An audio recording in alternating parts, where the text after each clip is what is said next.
성부와 성자와 성령의 이름으로 말씀드립니다.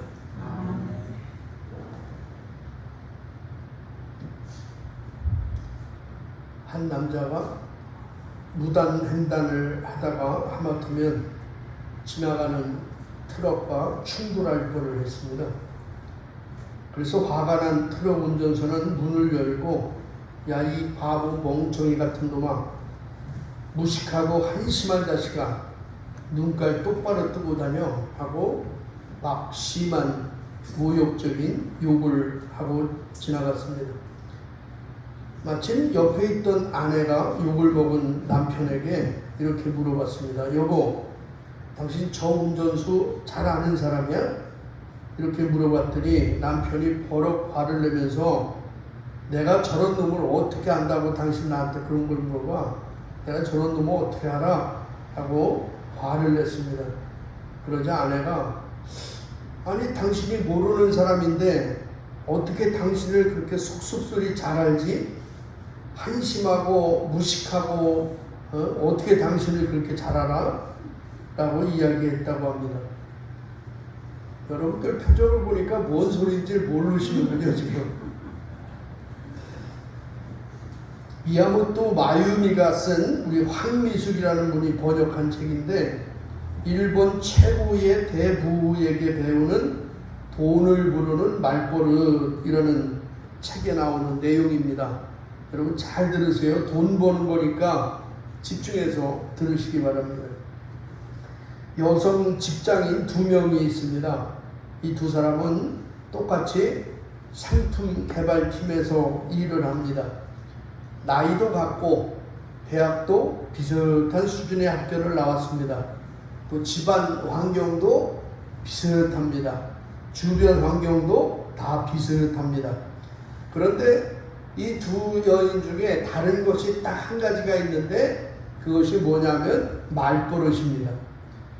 한 명은 항상 불평불만을 입에 달고 살아가요. 그래서 어느 추운 겨울날 출근을 하다가 그만 빙판길에 미끄러져 넘어지고 말았습니다. 그랬더니 그녀의 입에서는 금방 이런 말이 튀어나와요. 아, 바빠 죽겠는데 재수가 없으려니까 진짜 짜증나 죽겠네. 이렇게 미끄러지면서 이렇게 짜증을 냅니다. 이분은 늘 이런 식이었어요. 왜 자기한테는 늘 재수가 없는 일만 일어나는지, 하늘이 왜 자기를 안 도와주는지 늘 불만이 많았습니다. 한편 다른 한 명은 긍정적인 말버릇을 가지고 있었습니다. 같은 날 이분도 똑같이 회사 출근하다가 빙판길에 미끄러져 넘어졌는데 이 여인은 이렇게 이야기를 합니다. 아이고, 잘못하면 큰일 날 뻔했네.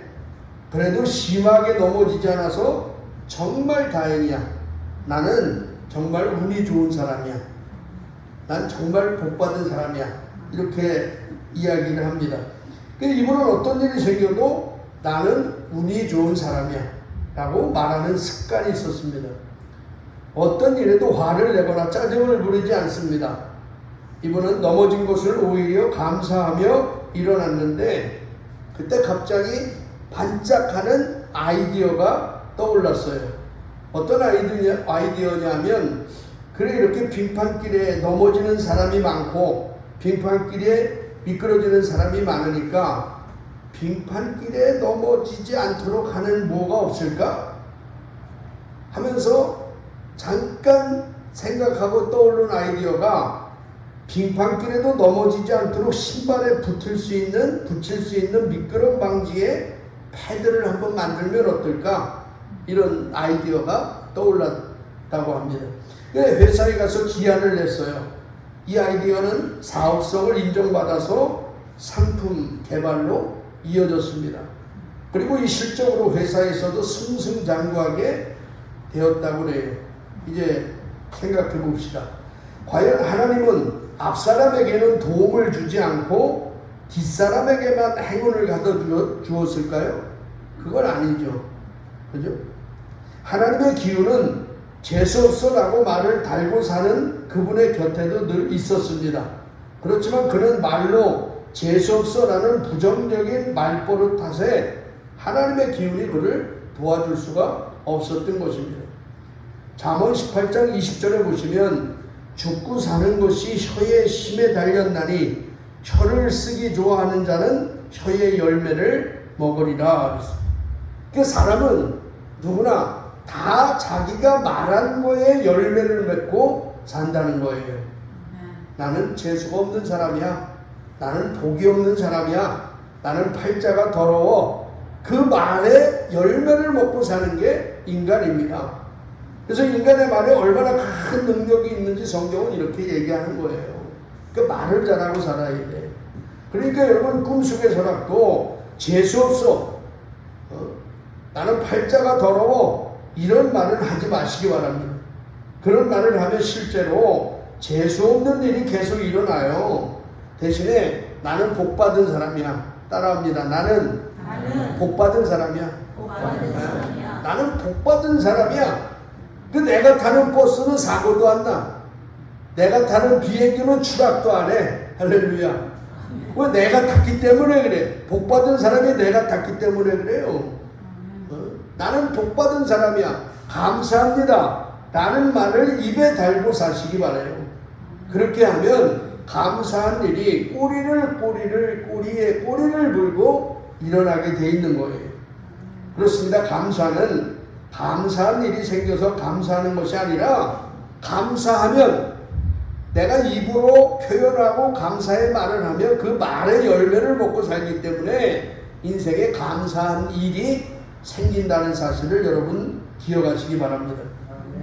그래서 하나님께서도 이것이 하나님의 뜻이다 이렇게 명확하게 말씀하시는 내용이 그렇게 많지 않은데 성경에 보면 이게 하나님의 뜻이야 라고 분명히 말씀하신 부분이 있어요. 데살로니가전서 5장 16절 18절 말씀 보면 여러분 다 아시는 말씀이잖아요. 누구네 개업집 가면 이게 다 붙어 있잖아. 그죠? 무슨 말씀이에요? 항상 기뻐하십시오. 늘 기도하십시오. 어떤 처지에서든지 감사하십시오. 여기까지는 다 알아요. 근데 뒤에 말씀이 뭐예요? 이것이 그리스도 예수를 통하여 여러분에게 보여주신 하나님의 뜻입니다. 그러니까 하나님의 뜻이 뭐냐? 항상 기뻐하라는 거예요. 항상 감사하라는 거예요. 어떤 처지에서든지 감사하고 쉬지 말고 기도하라는 게 하나님의 뜻이라는 겁니다. 여러분 우리가 왜 항상 기뻐해야 해요? 하나님의 뜻이야. 하나님의 뜻이기 때문에 여러분 좀 웃어. 그러나 여러분 얼굴 보면 내가 설교하기가 무섭다니까 웃어요. 그냥 웬만하면 웃어. 왜 우리가 기뻐하고 살아야 되냐면 여러분 자식인 내가 기뻐하고 살아야 하나님이 기뻐하시는 거예요. 자식인 내가 기뻐하고 살아야 하나님도 기쁜 거예요. 여러분의 자녀가 여러분 슬픔에 잠겨있고 울어보세요. 자녀가 우울해보세요. 부모가 어떻게 기뻐해요? 부모의 마음은 가슴이 찢어지잖아. 자녀가 슬퍼하면 제가요, 저는 지금도 마음이 먹먹한 게 있어 사실은. 왜냐면 그 아내가 쓰러진 다음에 이제 엄마 역할을 내가 다 해야 된다고 생각하는 거야. 내 마음속으로는 그러지 못하지만 여러분 이게 저한테는 정말 부담이야. 엄마가 도와주지 못하는 것도 내가 도와줘야 되겠고 내가 엄마 역할까지 다 우리 딸들한테 해줘야 되겠고 이게 나한테 굉장히 큰 부담이 있어요. 근데 어느 날 저희 큰딸이 엄마가 쓰러진 다음에 우는 모습을 제가 슬쩍 봤어. 이제 시치가 우는 걸. 제가요 얼마나 가슴이 찢어지는지 애비로서 지금도 먹먹해 그 생각을 하면 이게 부모잖아. 하나님도 그러신다는 거예요. 여러분이 정말 슬퍼하고 힘들어하고 고난 속에 있고 어려워하면 하나님도 그런 마음을 가지신다는 거야. 그러니까 우리가 기뻐해야 될 이유는 뭐예요? 내가 기뻐해야 누구도 기뻐해. 하나님을 기쁘게 하는 거예요. 이게 효도잖아. 이게 효도라고. 그리고 늘 기도하십시오. 늘 기도하래. 하루에 한 번만 기도하지 말고 늘 기도하래요. 뭐 늘 어떻게 기도해? 응? 근데 여러분 우리가 왜 늘 기도해야 되냐면 늘 기도한다는 게 뭐 무릎 꿇어 기도하는 게 아니잖아. 우리의 삶 자체가 늘 하나님 말씀 묵상하면서 하나님과 대화하고 살아가라는 거잖아요. 하나님 중심으로 살아가라는 거잖아요. 근데 왜 이걸 우리가 늘 쉬지 말고 기도해야 되냐면 순간순간을 하나님께서 우리를 보호해 주지 않으면요 우리는 어떤 일이 생길지 몰라. 그게 인간이에요. 제가 지난 주일날 감사한 게 한 가지가 있었고 열받은 게 한 가지가 있었어. 미사 전에 여러분 오시기 전에 일어나서 컴퓨터를 이제 하려고 앉았는데 앞에 커튼이 책상 위에 커튼이 떨어진 거야. 그래서 커튼을 이제 환기를 시킬 겸 커튼도 제대로 이제 정리할 겸 책상으로 올라갔는데 이 책상이요 앞으로 팍 이게 사각 책상이 아니야. 제가 그걸 잊어버렸어. 뒤에만 있는 거야. 이 다리가 앞에는 이렇게 있는 거니까 위에 올라가니까 이게 탁 뭉그러지잖아요. 쓰러졌어.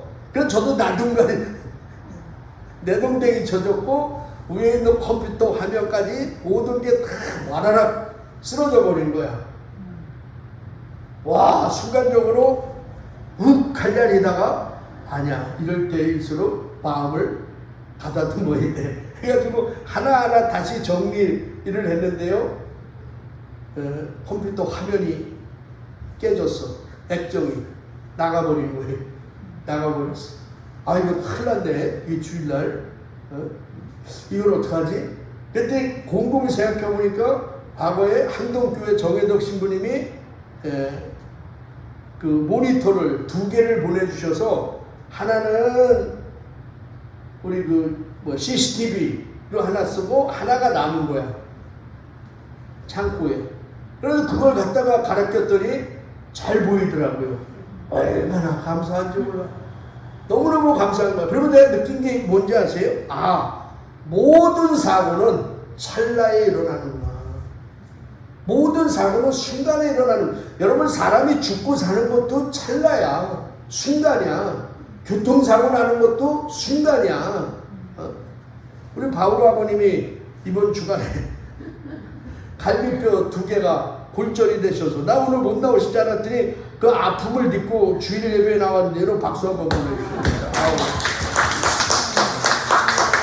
아니 그날 아침에 일어나서 제가 바울 아버님을 위해서 기도하는데 내 마음에 뭔가 찜찜해 자꾸. 이제 중국인들 하는데 그래서 또 이게 몸이 간이 안 좋아지셨나? 내가 기도가 이게 좀 영빨이 없나? 해가지고 있는데 오후에 에스더가 전화가 온 거야. 갈비뼈가 골절됐다고. 순간이죠. 그거 이게 나갈 거라고 계획하고 그런 게 아니잖아. 일하다가 그러신 것도 아니야. 노신날이다가 순간에 떨어져서 이게 나가는 거예요.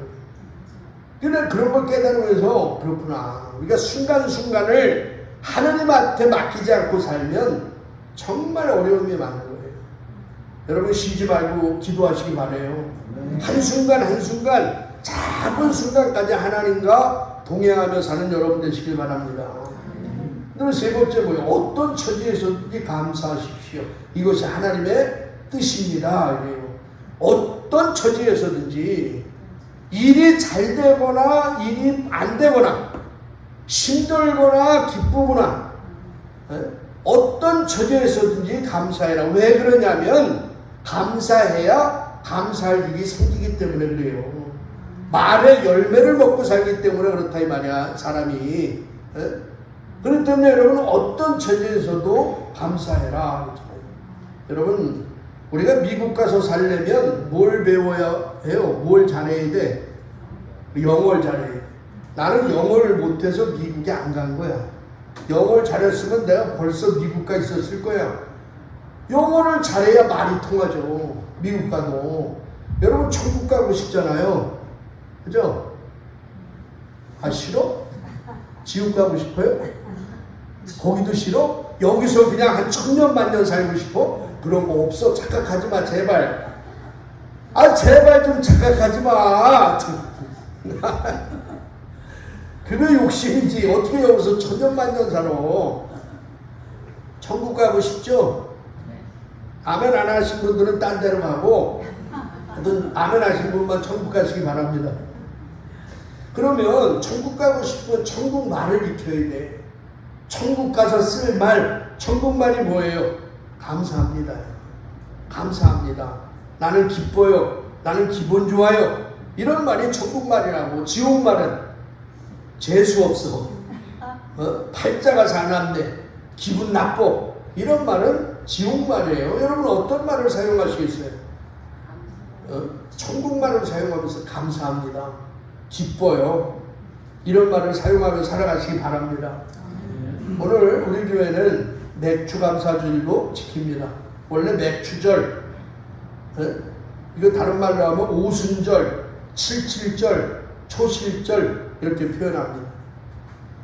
원래 맥주절은 하나님께서 구약의 이스라엘 백성들에게 반드시 지켜야 되는 3대 절기 중에 하나입니다.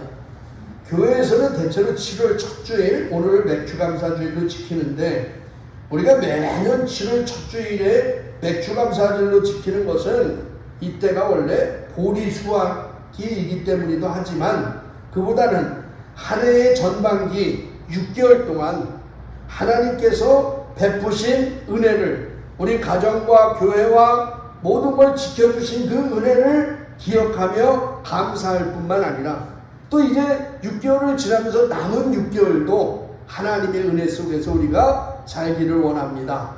이런 마음으로 오늘 7월 첫 주일날 맥주 감사절을 봉헌하는 것입니다.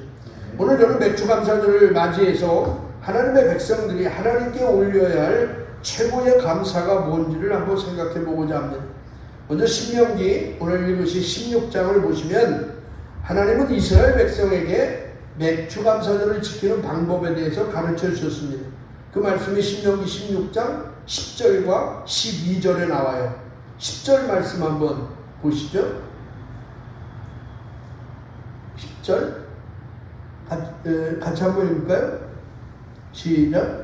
너희 하나님 야훼께서 너희에게 복을 내려주신 만큼 마음에서 우러나는 대로 예물을 바치며 너희 하나님 야훼께 추수절 축제를 올려라. 어떻게 하라고요? 나는 여기서 중요한 게 뭐예요? 복을 내려주신 만큼이야. 복을 내려주신 만큼 마음에서 우러나는 대로 뭐를 바쳐라? 예물을 바쳐라. 그러니까 표현하라는 거예요. 내가 하나님한테 복 받았다고 생각하면 뭐하라? 입 싹지 말고 표현하라는 거야. 표현. 여러분 우리는요 이 표현을 참 못하고 살아.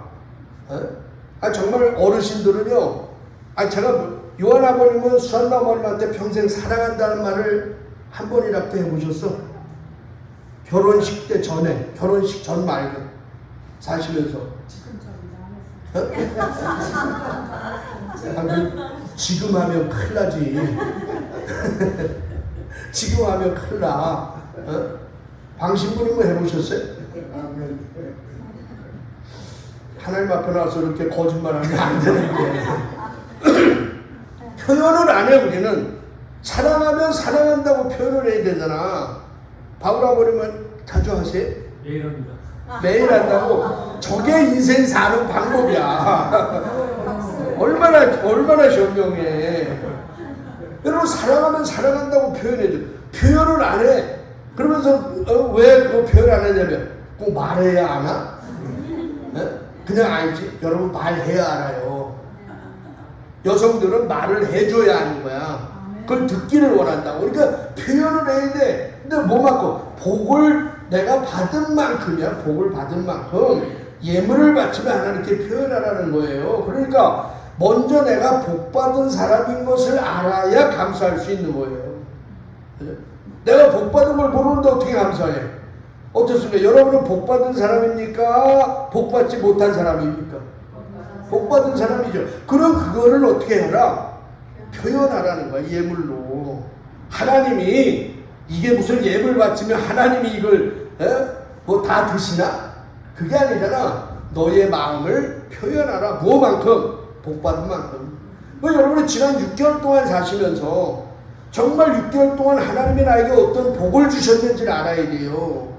나의 건강을 지켜주셨고 나의 물질을 지켜주셨고 부족하지만 하나님께서 나를 오늘 이 자리까지 살려주신 그 복, 그걸 깨달으시기 바랍니다. 또 12절 말씀 보면 이래요. 너희는 에집트에서 종로로 탄 일을 잊지 말고 이 모든 규정을 성실껏 실천해야 한다. 너희는 에집트에서 종로로 탄 일을 잊지 말고 이랬어요. 뭐예요? 과거 너희가 정말 어려웠을 때, 정말 힘들었을 때, 매여 있었을 때 내가 너와 함께 하시며 도와주었던 하나님의 은혜를 잊지 말고 기억하라는 거예요. 이건 과거 일이야죠. 그런데 이제 감사는 어디에서 나와요? 기억에서 나오는 거예요. 기억에서 나. 우리는요 죽었다 살아나도요 보름 지나면 다 잊어버려요. 하나님의 은혜를. 그죠? 다 잊어버려요. 기억을 못한다니까 사람들은요. 왜냐하면 기억력에 한계가 있어. 하나님이 나의 어떤 병을 고쳐주셨을 때 있죠. 얼마나 감사해. 너무너무 감사해. 목숨까지도 바칠 수 있을 것 같아. 근데 그게 얼마나 가요? 한 달 가면 기억 안 나요. 아닌 척 하지 마세요 제발. 한 달 가면 기억 안 나. 그래서 제가 여러분한테 그러라는 건 아니에요. 감사할 때 제발 좀 표시 좀 해놔라. 이런 말을 많이. 제가 평택교회 있을 때요 교인들한테 여러분 감사한 일 있을 때 있잖아요. 제발 표시 좀 해놓으세요. 그리고 그 표시를 보면 기억할 거 아니야 다시. 맞아요 틀려요? 그래가지고 내가 어느 교인한테 젊은 교인이야 그때만 해도 이제 30대 후반 교인이야 감사한 일이 있어. 천대에서 한대. 천대에서 감사할 때 뭔가 기억을 해놔. 그 신분이 뭘 기억을 해요? 야 교회에 뭐 저기 그때 빔 프로젝트를 하나 봉헌하든지. 여러분한테 얘기하는 게 아니라 그때. 그랬더니요 이 젊은 부인이 빔 프로젝트 하나 그때만 해도 비쌌어. 이게 지금은 싸지. 20? 30? 그때만 해도 250만원 300만원 할 때야 저게 빔 프로젝트가. 그거를 한 일주일 뒤에 가서 설치를 했어. 젊은 여자가. 근데 왜 그랬냐? 기억하려며요. 자기는 그걸 보면서 그 감사한 일을 기억하는 거예요. 여러분 교인들이요 왜 교회 다니다가 금방 교회 나가고 안 나오고 그러는지 알아?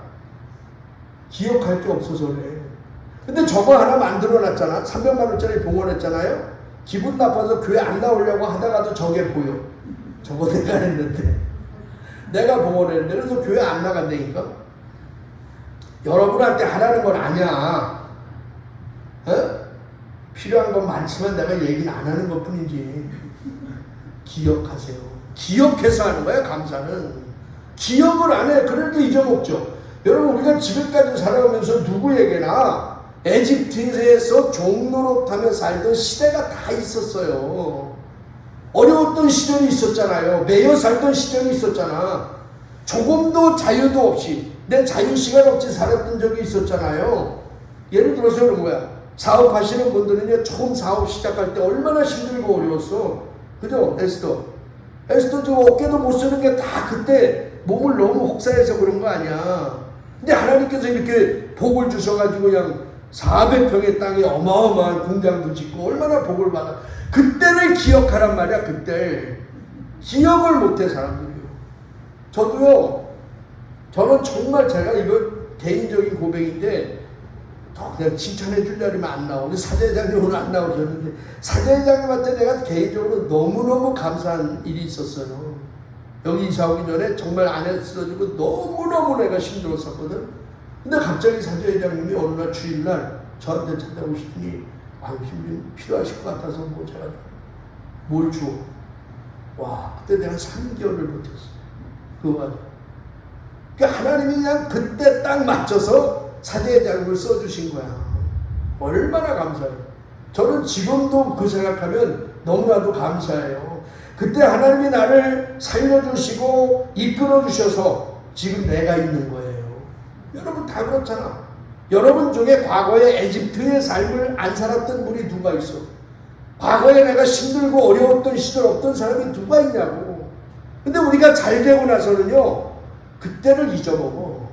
그때를 잊어먹자니까 감사가 없는 거죠. 그 힘들고 어렵고 죽고 싶었던 그 상황에서 하나님이 나를 어떻게 구원하셨는지 기억하시면서 감사하는 여러분 되시길 바랍니다. 여러분, 다윗과 골리앗이 싸우러 나가면서 했던 그 고백 기억하시죠? 제가 몇 주 전에 이야기했던 얘기인데, 사무엘상 17절 37절 보면 이러잖아요. 사자와 곰으로부터 소인을 살려내신 야훼께서 저 블레셋 놈에게서도 소인을 살려내실 것입니다. 과거에 하나님이 나를 사자와 곰들로부터 하나님이 나를 지켜주셨어요. 나를 보호해 주셨어. 나를 살려주셨어. 그 하나님이 오늘도 골리앗 앞에서 나를 살려내 주실 줄로 믿습니다. 이게 다윗의 고백이잖아요. 여러분, 에집트를 기억하셔야 돼. 과거에 하나님이 나를 어떻게 구원하셨는지, 과거에 하나님이 나를 어떻게 이끄셨는지, 그거를 기억할 때, 그것을 잊지 말고 기억할 때 감사할 수 있는 줄로 믿습니다. 생각해 보세요. 하나님으로부터 그 어떤 은혜도 받은 적이 없다고 생각하는 사람이 어떻게 하나님 앞에 감사하며 살 수 있겠어? 그죠? 기억하셔야 됩니다. 그리고 또 이렇게 지키라네요. 11절 말씀 보시면, 그리고 너희 하나님 야훼를 모시고 그 앞에서 즐겨라. 너희는 아들과 딸뿐 아니라 남종과 여종, 또 너희와 한 성문 안에서 사는 레위인과 너희 가운데 있는 떠돌이, 고아, 과부까지도 데리고 너희 하나님 야훼께서 당신의 이름을 두시려고 고르신 곳에서 함께 즐겨라. 그러니까 맥추절을 바로 지키는 세 번째 원리는 뭐냐면, 맥추절은 나 혼자 지키는 것이 아니라 이웃과 함께 즐거워하는 절기가 되어야 된다는 거예요. 그렇다면 여러분, 왜 하나님은 우리에게 이웃과 함께 맥추절을 지키라고 말씀하셨을까요? 그 이유를 이 말씀을 주신 당시의 배경을 통해서 한번 설명해 드리겠습니다. 앞에서 말씀드린 대로 맥추절이라는 것은 오순절이라고 하고, 또 77절, 77이 49, 그죠? 그 다음에 초실절, 이렇게 얘기해요. 이 초실절이라는 이름을 통해서 알 수 있는 것처럼 땅에서 얻게 된 이 소산물의 첫 열매를 바치는 절기가 바로 맥추절이야. 첫 번째 열매를 바치는 거죠. 그러기에 11절에 언급되어 있는 레위인이나 종이나 떠돌이나 고아나 과부는 땅을 갖지 못한 사람들이에요. 이 사람들은 땅을 갖지 못하기 때문에 땅에서 얻게 된 첫 열매를 가지고 하나님 앞에 이 맥추절 절기를 지킬 수가 없는 사람들이야. 열매가 있어야 봉헌할 거 아니에요. 농사를 지어야 되는데 레위인, 사제계급이죠. 땅이 없어. 고아들도 땅이 없잖아요. 종이나 떠들이도 땅이 없는 거야. 그러니까 열매가 없는 사람들이야. 그러니까 이 사람들은 맥추절을 지킬 수가 없어요. 그러니까 하나님께서는 같이 지켜라 이러는 거죠. 그래서 하나님은 땅을 갖고 있지 못한 사람들도 함께 맥추절의 기쁨을 누릴 수 있도록 열매를 거둔 사람들에게 그 열매를 그들과 함께 나누어서 같이 이 절기를 지키라고 명령하십니다. 그래야 진정한 기쁨의 절기가 되는 것이죠. 여러분, 함께 할 때 진짜 기쁨이 있는 거잖아요. 함께 할 때 사실 다 그래. 아무리 맛있는 음식이라도요, 혼자 먹으면 맛이 없어. 입맛이 없잖아요. 아무리 좋은 소고기 등심이라 해도 혼자 먹어보세요. 여러분, 혼자 가게 가서 혼자 구워 먹어봐. 아니면 집에서 혼자 구워 먹어봐. 맛이 있어요? 맛이 없어. 무슨 맛이 있어? 혼자 먹다 우울증에 걸려요. 혼자 먹다 오는 사람은 또 울어. 애써. 집에서 혼자 먹지 말고 신부님한테 꼭 전화를 해. 꽃등심 이런 거 있을 때 괜히 또 삼겹살 걸놓고 부르지 마.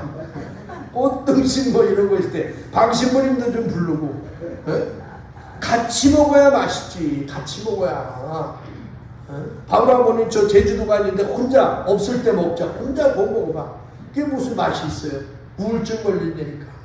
그래서 행복이라는 것은 나 혼자 만들 수 있는 감정이 아니에요. 행복이라는 건 뭐야? 다른 사람들과 함께 할 때 느끼는 감정이 행복인 거야. 그 사람 먹는 걸 보고, 그 사람 웃는 걸 보고 나도 기뻐하는 것. 이게 행복인 거지.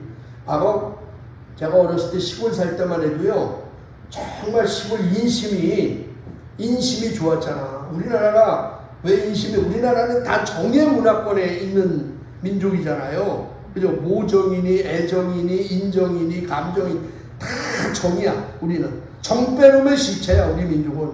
그러니까 어렸을 때요, 시골에서 문 열어놓고 이렇게 장마철에, 점심 때 밥 먹을 때, 지나가는 장사꾼이나 나그네가 가면 그냥 보내지 않아, 그때. 그죠? 그냥 보내지 않는다니까, 식사하면서 쏘아서 점심 드시고 가세요, 시골에서. 그러면 밥 먹여서 보냈잖아. 이게 우리나라의 민족성이라니까. 그러니까 오늘 맥추절도 마찬가지야. 소외된 사람들, 정말 힘들어, 하나님 앞에 바칠 것도 없는 사람들을 위해서 여러분 기도해주고 그 사람들과 함께 즐거워하는 명절이 되시길 주의 이름으로 축원합니다. 요즘 자기 자신에 대해서 100가지 감사를 쓰는 사람들이 많다네. 제가 한번 숙제를 해줄게요. 여러분 일주일 동안 여러분에 대해서 감사한 거 100가지만 써와보세요. 제가 선물 줄게. 진짜 선물 줄게. 네? 에스더 어머님이 100가지 써오면 내가 아파트 하나 사줄게. 아니야, 진짜로 사줄게. 네. 잔금이랑 저기는 본인이 내고 내가 사줄 거야. 자기 자신에 대해서 100가지 감사한 걸 한번 써봐라. 한번 써보세요. 인생이 바뀝니다. 저도 과거에 한 20-30년 전에 어느 세미나에 가서 이걸 쓰라 그래서 야, 100가지 쓸 게 있나? 해가지고 이제 쓰기 시작했어. 솔직히 얘기하면 몇 가지는 만들었어. 비슷한 것도 감사하다고 썼지 그냥. 와, 이게 보통 어려운 게 아니에요. 100가지를 쓰는 게. 꼭 써보세요. 숙제야. 다음 주에 숙제 검사할 거예요. 한번 해보시라고. 내 인생이 바뀌어. 근데 이 100가지를 감사를 쓴 사람들의 고백은 이렇습니다. 내가 어떤 사람인가를 아는 기회였다. 이런 사람도 있고요. 나를 정리해 볼 수 있어서 좋았다. 이런 사람도 있고, 평소에 생각하지 못했던 나 자신을 더 사랑하는 기회가 된 것 같고 뿌듯했다. 이런 분도 있고, 100가지 감사할 것이 있을까 하는 의문이 있었는데 감사할 것이 100가지보다 더 많은 것을 알게 되고 놀랬다. 이런 분도 있어요. 등등등 많아. 이걸 쓰면서 한번 써보시기 바라요. 오늘 백주 감사절을 기해서 한번 해보세요. 많은 사람들이 현재를 말할 때 감사를 잃어버린 시대라고 이야기를 합니다. 그만큼 감사하지 않는 사람들이 많다는 거죠. 그러나 지금도 수많은 사람들이 감사하며 살아가고 있어요. 현재도. 그러나 문제는 그 감사가 상대적이라는 사실입니다. 즉 무언가 얻은 것에 대한 감사예요. 하나님한테 내가 무엇을 얻었기 때문에 감사한 거예요. 그러나 정작 정말로 우리가 감사할 것은 나를 창조해 주신 하나님, 나를 지으신 하나님, 그 하나님께 우리는 감사를 드려야 한다는 거예요. 다른 거 없어도 나를 이 땅에 태어나게 해주시고 나를 만들어주신 창조주 하나님을 기억하며 감사하는 여러분 되시길 바랍니다. 우리가 살아가면서 사실 감사할 것이 너무 많잖아요. 어느 잡지에 보니까 성인을 기준으로 심장이 하루 동안 심장이 몇 번 뛰는지 아세요, 여러분? 여러분의 심장 몇 번 뛰는지 아세요? 나도 안 재봤어. 하루 동안 이걸 어떻게 재봐? 근데 누가 이걸 실험했겠죠? 103,689번을 뛴대. 하루에 103,689번. 그러니까 내가 밥을 먹을 때도, 내가 잠잘 때도, 내가 운동할 때도, 무의식 중에 있을 때도 몇 번 뛴다고? 103,689번을 뛰고 있어요. 또 하루 동안 23,040번의 숨을 쉰대 우리가. 이거를 23,040번. 또 하루에 7만 개의 두뇌 세포를 우리가 사용하면서 살아가고 있다요. 놀랍지 않습니까, 여러분? 정말 놀라운 거잖아. 내가 무슨 수고를 해서 심장이 이렇게 팍팍 뛰는 게 아니잖아요. 내가 무슨 수고를 해서 나의 폐가 몇만 번씩 호흡을 하는 게 아니라고. 내가 수고를 해서 내 두뇌 세포를 7만 개씩 사용하는 게 아니잖아요. 나는 아무 수고도 안 해. 나는 생각조차도 하지 않았는데 하나님께서 나의 인체를 만들어 주시고 나의 심장을 움직여 주시고 폐를 움직여 주시고 두뇌 세포를 움직여 주셔서 오늘 내가 살고 있다는 거예요. 여러분, 이 심장 한 번만 안 뛰어도 우리가 죽어. 10분만 안 뛰면 죽는 거잖아. 10분이야 1분만 안 뛰어도 죽을 수 있잖아요. 이것이 주님의 보호하심과 도우심 아닙니까? 하나님께서 도와주셨기에 우리가 지난 6개월 동안 건강하게, 아프긴 아팠지만 그래도 건강하게 오늘 이 자리에 나와 있는 줄로 믿습니다. 그리고 앞으로의 6개월도 하나님께서 우리와 함께 동행해 주실 줄로 믿습니다. 그 하나님의 은혜를 기억하시며 감사가 넘치는 여러분의 입에서 입만 열면 감사합니다. 하나님 감사합니다. 이 말이 넘치는 올 한 해가 되시기를 주님의 이름으로 간절히 축원합니다. 성부와 성자와 성령의 이름으로 말씀드렸습니다.